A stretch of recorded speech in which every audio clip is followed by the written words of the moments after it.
Handa na ba ang lahat sa mga pasanin na haharapin natin ngayong mula March 2026 at April? Ayan guys, simulan na natin sa sinabi ng Databank na magtataas ang mga bilihin. Ayan, 3,593 na mga produkto ang magtataas sa Japan. Ayan guys, huwag na natin i-focus itong beer kasi dami. Ayan. At sunod nga dyan guys na magtataas ay ang singil naman sa train. Ayan. Ang Yamanote Line na dating 150 yen ay magiging 160 yen na ang singil. Nakikita nyo naman siguro ano. Ayan. Mula March. Ano. At hindi lang yan. Magtataas din ang ating mga teki or yung mga binabayaran ng ating company sa malayo ang ruta. Ano. Teki natin ay magtataas ng 22.9%. Ayan guys. Mula yan April. So, yan naman ay burden ng company pero syempre, dapat tumaas din ang ating sahod.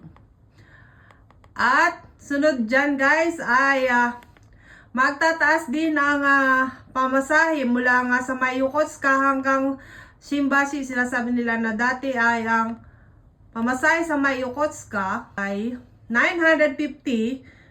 Pagdating ng March, magiging 1,230 yen na siya. Ayan, ang laki ng diferensya, di ba? Nako, mag-arubaito na tayo nito. Hindi lang yan guys, ano. Eto.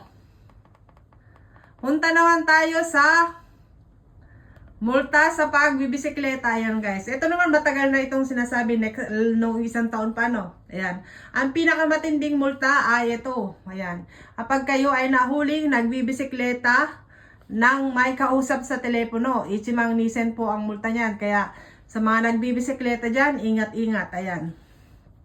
Bibigyan naman kayo ng mga leaflet yung may mga bisikleta para sa mga guidelines or manual. Ano? Kung magkano ang inyong imumulta pag kayo ay lumabag sa rules. At ang pinakamasakit nito guys, ito ang pinakamasakit sa lahat. Yung mga single dyan. Yung mga single,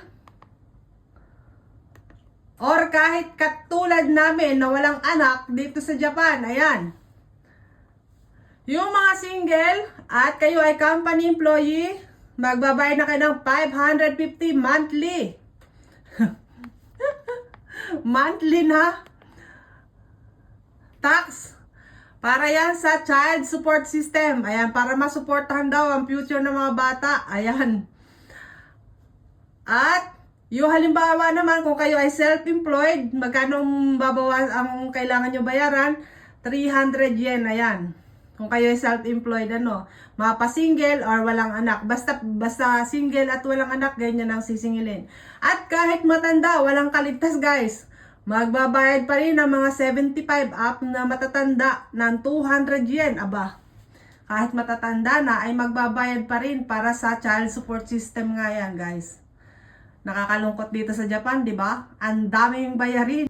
So, ayan guys, malinaw na ba sa inyo ang kakaltasin sa inyo buwan-buwan na tax kapag kayo ay walang anak dito sa Japan or mga single o ano, o katulad namin na walang anak, ano. Ayan guys, agree ba kayo dito? Hindi ba't napakahirap na pasanin ito para sa ating mga naninirahan dito sa Japan? Ayan, pakishare na lang po kung nagustuhan nyo itong video at para na rin sa kaalaman ng ating mga kababayan dito na hindi nanonood ng mga TV news. Yan guys.